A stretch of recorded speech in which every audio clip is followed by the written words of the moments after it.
A few minutes ago, I issued an amendatory veto to Senate Bill 1, the education funding bill. If the changes I have recommended are upheld, Illinois will achieve a tremendous feat. Our state will enact historic education reform. The matter now heads to the General Assembly, where I respectfully request lawmakers uphold the changes I have made to the bill. We all know that politics can be divisive.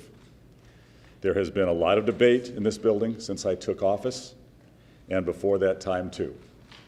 But education is a unifying issue. Whether you're a Democrat, Republican, or something else, we all know the power of a great education. It doesn't matter where you come from or who your family is. With a great education, you can go anywhere in life. Be whoever you want to be. Grow up, get a good job, and provide for your family. Despite our differences, I think that everyone who steps into this building wants the best for our children. More than a year ago, I established the Illinois School Funding Reform Commission. This group came together on a bipartisan basis to study the way we fund our public schools and chart a path to a fairer and more equitable system.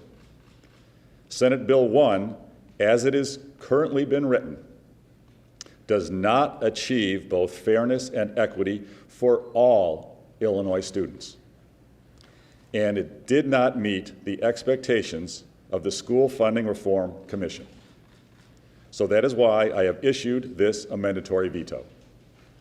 You will see that with my changes, Illinois can achieve historic education funding reform that is fair and equitable to all Illinois children. With my changes, our state ensures that enough resources flow to children in the poorest and most disadvantaged school districts across the entire state. Now let's talk about the calendar. I am beyond disappointed that this bill did not reach my desk until July 31st. Let me be clear, that is entirely unacceptable. It's unconscionable. That is not good faith. That is not serving the children and the families of Illinois. As I have said, education reform is a unifying issue. It crosses party lines. But some people in this building chose to politicize the issue and play partisan football with our kids' future. Democrats knew back in the spring that this bill did not pass the litmus test for fairness and equity for all children. But they walked away from the negotiating table and passed it anyway.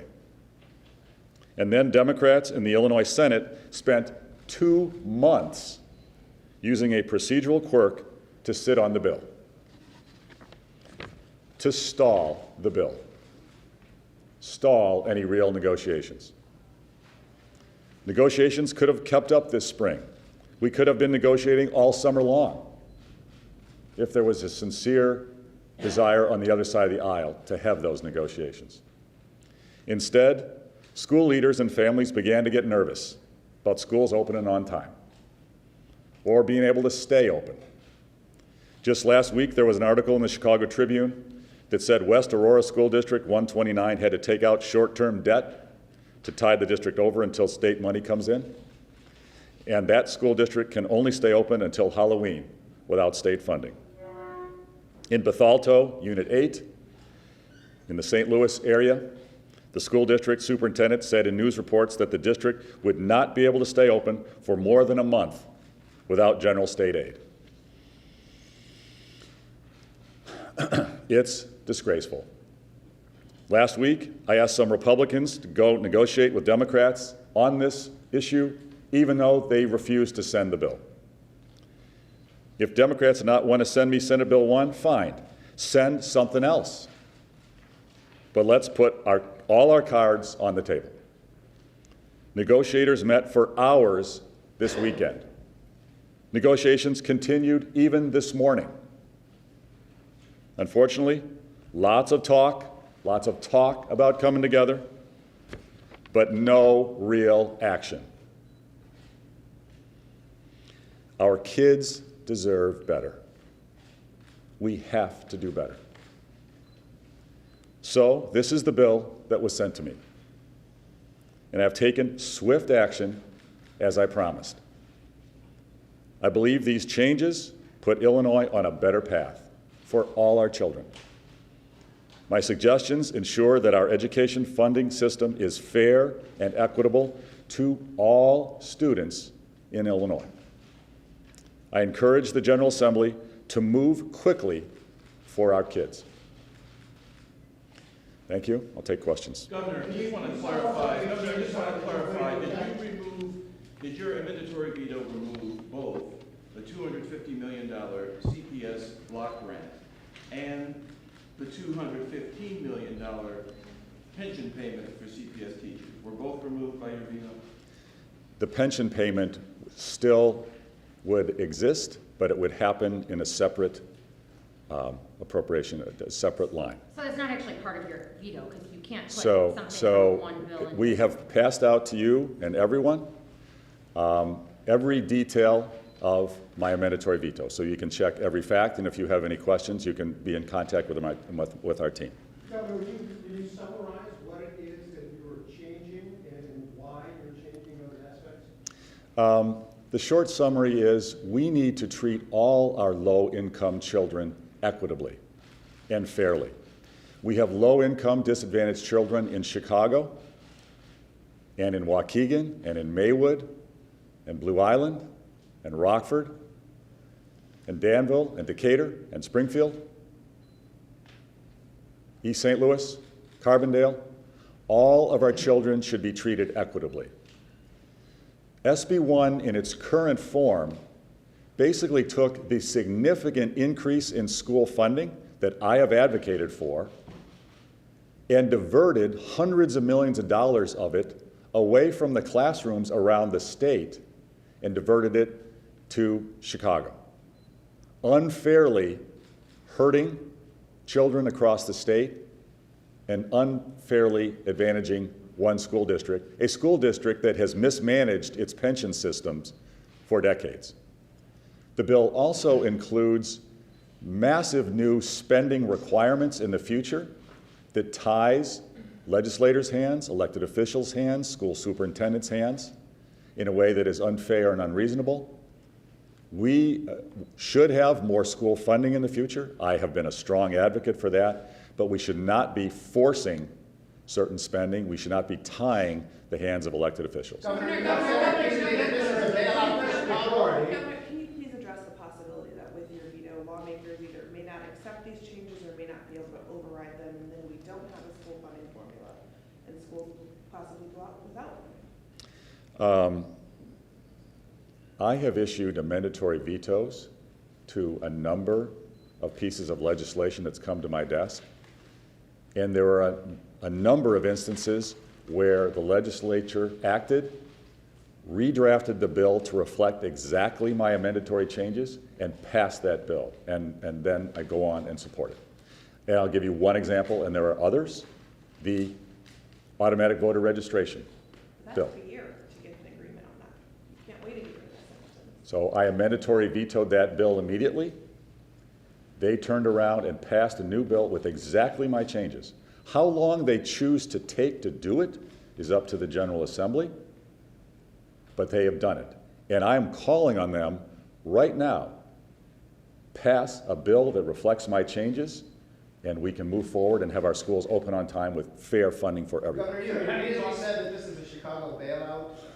The BGA and PolitiFact today said that's false by their analysis. Have you seen that? Have you reacted to that? That's been your argument all over downstate and in Chicago. The math is very clear. Springfield loses $500,000 for its low-income children under SB 1 versus my mandatory veto. There's a diversion of money away from Springfield. Decatur loses $1.6 million under SB1 that I restore with my amendatory But there's a veto. hold harmless for everybody, so everybody gets at least the same as last year under SB1. This is the diversion of money from all the schools around the state to one district. And let me be very clear, I care deeply about the families in Chicago. I care deeply about the low-income children in Chicago. I have personally advocated, my wife and I, and devoted our lives to improving the education quality for the children of Chicago. And with my amendatory veto, Chicago children, Chicago classrooms will receive almost $200 million more than under the current funding formula that's been in place for years. This is an improvement. My amendatory veto is an improvement for Chicago classrooms, for Chicago's low-income families, over the existing funding formula that's been in place for years. My amendatory veto helps all children in the state. What the amendatory veto prevents is a diversion, an unfair diversion, removal of money from the classroom to fund a broken pension system that deserves to be reformed and deserves to be treated the same way all teachers' pensions are treated. And I have said repeatedly, I support treating Chicago's pensions just like all the other pensions in the state.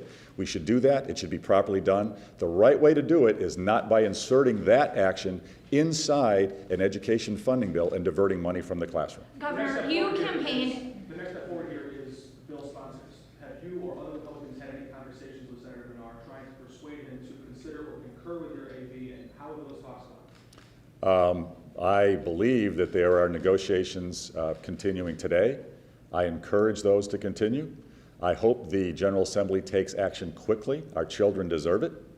There is no reason to delay. My amendatory veto is there now. It's clear. I hope they concur and either vote to uphold my amendatory veto right there or pass a new bill, as they've done in the past with my amendatory vetoes, and get that to my desk immediately so I can sign it, so our schools can open on time with fair funding for all our children, including children in Chicago and around the state. Governor, talk of an $100 million voucher program seems to have entered discussions. How important to you is that as part of a final deal if you are to find a compromise with Democrats? I have been an advocate, strong advocate for school choice my whole life. I believe that parents who do not have financial resources still deserve to be able to choose a school that fits their child the best. I applaud the General Assembly for including equitable funding for charter schools in SB1. I have left that language in place. That is good language. I applaud them for that. I have been an advocate for tuition tax credit program for years. In fact, I included language to that effect in my budget proposal. I am excited and hopeful that as part of a compromise, if one is worked out, that would include tuition tax credits. I am a strong supporter of that. Is that contingent? Is passage of that contingent on a deal? Do you require that? Given the time frame here, schools are expecting to get general state aid in a couple of weeks. Do you intend to call another special session to deal with this issue? What I'm calling on now, now the issue is in the General Assembly's hands. They finally did, after 2 months, what they should have done 2 months ago. I acted swiftly, as I promised. Now my amendatory veto is there. It's crystal clear. The benefit to all children, including the children in Chicago, is crystal clear. I am calling on the General Assembly to act quickly and support the changes I've recommended so our schools can open on time with fair funding for everyone. Governor, you said you got the free cash and agree to anything. Yeah. What makes you Go- think, thank you, Governor. Dave, just a second. I'm calling on Craig and then I'll get you. How much money that was going to Chicago under SB1 is now going to districts throughout the state? Well, that's listed out in a website. Our team can get you all the detail. We can total it up. But I've been traveling around the state, and I will continue to do this, summarizing the impact. Cicero, significantly more money under my amendatory veto. Aurora, significantly more money. Rockford, $4.5 million. Waukegan, $4.3 million more. This is a very important issue. There's an attitude that Chicago is the only community that has low-income children. This is false. Chicago is the only community that has English language learners. That's false. that Chicago is the only city with minority students who are disadvantaged students. That's false. We have those children all around the state, and they all deserve to be treated fairly. Frankly, disadvantaged students, English language learners, and minority students have been growing significantly in the suburbs in Chicago. They've actually been declining in the city of Chicago. And the funding needs to reflect where we can help our disadvantaged children the most. Every child deserves to be treated fairly and to be given the best chance possible, a fair and equal chance at a great education. That's the American way. That's the American dream. And that's what we're fighting to achieve. Yes, Dave? Thanks, Doug. What makes you think that 3/5 of the House and 3/5 of the Senate will agree on any particular thing here? Well, upholding this, Dave, it's a great question. Upholding my mandatory veto and passing it in concurrence requires a simple majority. Upholding my mandatory veto, supporting the changes I've recommended, Democrats say otherwise because of immediate effect, because it needs to take effect immediately. So, okay, so upholding it can be simple majority, and frankly, they could pass a new bill with exactly the changes this afternoon, and I could sign it. They have a Supreme Court opinion that disagrees with your take on the simple majority. Okay. Wouldn't that be something, though, that your staff would have found out before you did this? Are you concerned at all that there's a big difference between simple majority and 3/5, and this could all blow up?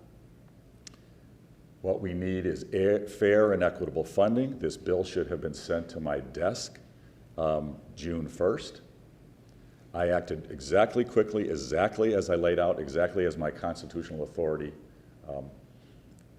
sets. And we're acting to protect all of our children all across the state, including the city of Chicago, and treating them equitably. Governor, can you explain? The other people in this building are choosing to politicize the issue, yet you just mentioned how you traveled the state, talked about dollars and cents, how much more your plan would offer, and then you would name House Democrats, talking to the press, putting pressure on them. Isn't that politicizing this issue? Are you doing the same thing?